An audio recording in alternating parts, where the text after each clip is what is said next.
변협이 법조 3년의 한 축이신데 그동안 4개월 만에 국민들의 주목도가 이전보다 훨씬 높아졌습니다.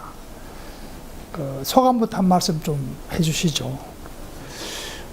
지난 한 4개월이 저한테는 한 1년 정도의 기간을 느껴집니다. 그 정도로 변협의 역할이 상당히 주목받는 역할로, 또 정확하게 말하자면 이제 변협의 역할이 법률가 단체로서 제대로 된 역할을 조금 했다, 이렇게 보고 있습니다. 사시존치 문제를 변협이 굉장히 강력하게 들고 나오고 있습니다. 하지만 그런 가운데서도 존치 반대 움직임도 나와서 변호사 업계 내에서 서로 변변 갈등이라고는 말을 듣게 됐습니다. 이런 문제를 어떻게 해결하실는지 대책과 이 문제에 과연 어떻게 귀결될 건지 전망을 한번 해주시죠. 이 사법시험 존치 문제를 두고 이 사법시험 폐지를 반대하는 연수원 출신의 변호사와 이 폐지를 원하는 로스쿨 출신의 변호사가 대립하고 있는 것은 어떻게 보면 자연스러운 현상이라고 저는 봅니다. 그건 각자의 이해관계에 따라서 다른 목소리를 낼 수 있기 때문이죠. 지금 사법시험 존치 문제에 관한 법안이 5개가 지금 법사위에 계류 중입니다. 그래서 그 중에 하나만 국회를 통과하면 사법시험은 존치되게 되는 것이죠. 다만 이 사법시험 존치 법안이 국회를 통과하는 데는 큰 진통을 겪을 것으로 예상이 됩니다. 변협은 로스쿨과 사실을 병행하자는 입장으로 알고 있습니다. 이 두 가지 제도가 앞으로 구체적으로 어떻게 병행시켜서 발전시킬 생각인지 말씀해 주시죠. 이 사법시험을 존치해야 되는 가장 큰 이유는 바로 비용 문제입니다. 로스쿨은 3년제의 대학원 코스입니다. 그러니까 판사, 검사나 변호사가 되는데 왜 3년제 대학원을 나와야만 됩니까? 대학을 안 나와도 될 수 있어야 되고 독학으로도 될 수 있는 길을 만들어줘야 되는 것입니다. 그러니까 돈이 없는 서민의 아들, 딸들도 법조인이 될 수 있는 길을 만들어주자는 것입니다. 그래서 사법시험을 존치하자는 것입니다. 법조계 종다수가 사시 출신인 현실입니다. 근데 그런 점에서 보자면은 새로 도입된 로스쿨 출신들이 보이지 않게 자기들이 이 법조 시장에 진입할 때 차별을 받을 거라는 그런 생각을 갖게 됩니다. 그렇게 될 경우에 이 로스쿨 제도가 정착되는데 굉장히 어려움이 있지 않겠습니까? 그런 부분은 어떻게 생각하십니까? 사법시험 존치 정책은 로스쿨과 병행하는 정책입니다. 로스쿨 폐지하는 정책이 아닙니다, 분명히. 그래서 로스쿨의 어떤 제도적인 미비점, 부족한 점이 있으면 그것을 보완을 해서 로스쿨은 로스쿨대로 한번 법조인 양성의 주류적인 제도니까 잘 한번 키워서 우수한 인재도 배출해내야 됩니다.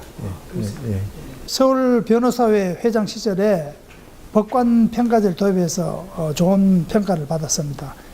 이어서 연내 검사 평가제까지 시행하겠다 이렇게 공약하고 나오셨는데 현재 이 문제가 어떻게 추진되고 있죠? 이미 검사평가제를 실시하기 위한 준비는 이미 끝이 났습니다. 그래서 이제 세부 사항만 좀 남았고요. 이 검사평가제는 제가 2008년 서울 변호사 회장 시절에 도입한 법관평가제보다도 훨씬 중요합니다. 왜냐하면 법관평가는 이 재판장이 얼마나 공정한 재판을 하느냐, 공정성에 무게를 두고 또 품위 있는 언어를 쓰느냐 이런 부수적인 것을 평가하지만 이 검사평가제는 피의자의 인권에 관한 내용입니다. 그러니까 피의자에 대해서 폭행을 행사했느냐, 자백을 강요했느냐, 압박, 해유가 있었느냐, 변호인 선임권, 접견권을 제대로 보장했느냐, 이와 같이 피의자의 인권에 관련된 내용이기 때문에 그 평가 하나하나가 굉장히 중요한 의미를 담고 있습니다. 최근에 작년 같은 경우에 검찰 수사를 받다가 자살한 피의자가 22명이 됩니다. 사법치사가 심각한 문제로 드러나고 있는데 이 검사평가제가 시행되면 이런 피의자 인권 측면에서 이 검찰을 제대로 평가해서 많은 견제적인 역할을 할 수 있을 것이다 이렇게 보고 있습니다. 대법원의 상고법원 설치 문제가 지금 또 이슈가 되고 있는데 그 설치에 반대하는 가장 큰 이유는 무엇이고 또 반대한다면 그 대안은 무엇인지 소개해 주시죠. 상고법원 제도를 제가 반대하는 이유는 위헌성 문제입니다. 헌법에 위반될 경우에는 어떤 제도도 만들어서는 안 됩니다. 그런데 우리 헌법 101조 2항은 이렇게 규정되어 있습니다. 법원은 최고법원인 대법원과 각급 법원으로 조직된다 이렇게 규정하고 있습니다. 그러면 상고법원이 각급 법원에 해당되느냐 안 되느냐 이런 문제만 남게 되어 있습니다. 만약에 상고법원이 각급 법원에 해당이 안 된다고 하면 상고법원은 헌법에 근거가 없는 것이고요. 만약에 상고법원이 각급 법원에 해당된다고 하면 우리 헌법재판소 판례는 각급 법원을 신급을 달리하는 법원이라고 해석을 하고 있습니다. 그렇다면 상고법원이 각급 법원에 해당이 되면 4심제가 됩니다. 상고법원은 3심에 있습니다. 그 위에 대법원이 있죠. 그래서 4심제가 되어서 헌법에 위반된다는 것이 이제 누구는 우리 헌법이 3심제를 규정하고 있지 않다 이렇게 주장을 하시지만 우리 헌법이 서울이 대한민국의 수도라는 규정이 있습니까? 없습니다. 그것은 관습헌법적으로 인정돼야 마찬가지로 우리 헌법은 3심제를 예정하고 있습니다. 그런데 4심제가 되면 헌법에 어긋난다는 것입니다. 4심제가 되면 재판을 또 한 번 더 거쳐야 되기 때문에 국민들은 더 재판의 시간이 길어지고 또 많은 비용을 소송 비용을 한 번 더 지출해야 됩니다. 그래서 이 제도를 왜 만들었냐는 그 출발점에서 생각이 되는 것입니다. 이 상고법원 제도는 기존의 대법관 14인이 자기들 숫자는 늘리지 않고 일반 사건을 민형사상의 사건을 모두 상고법을 만들어서 떠넘겨서 여기서 처리하게 만들고 자기들은 연간 100건 내지 200건이라는 정책 사건만 편안하게 앉아서 하겠다는 것입니다. 이 제도가 국민을 위한 제도입니까? 그렇지 않습니다. 대법관을 위한 제도입니다. 그래서 대법관이 연간 처리해야 될 사건 수가 작년 같은 경우는 38,000건입니다. 이 많은 사건, 총 38,000건이거든요. 12분이 사건을 담당하기 때문에 1인당 3,000건 이상을 처리해야 됩니다. 그러면 이 사건을 처리하기 위해서 상고법원을 만들지 않는다고 하면 그냥 대법관 수를 2배 내지 3배 늘리면 간단하게 해결할 수 있는 겁니다. 아니 뭐 2배를 늘린다 해도 28명. 3배 늘리면 38명. 이렇게 해서 2배 내지 3배를 늘리면 당연히 그냥 쉽게 처리할 수 있는 문제인데도 불구하고 굳이 대법관 수를 제한을 하고 이런 무리수를 두고 있는 것입니다. 지난 3월에 차한성 전 대법관이 변호사 개업 신청을 하자 그 변협에서 자진 철회해 주십사 하는 권고를 내서 상당히 논란이 되었습니다.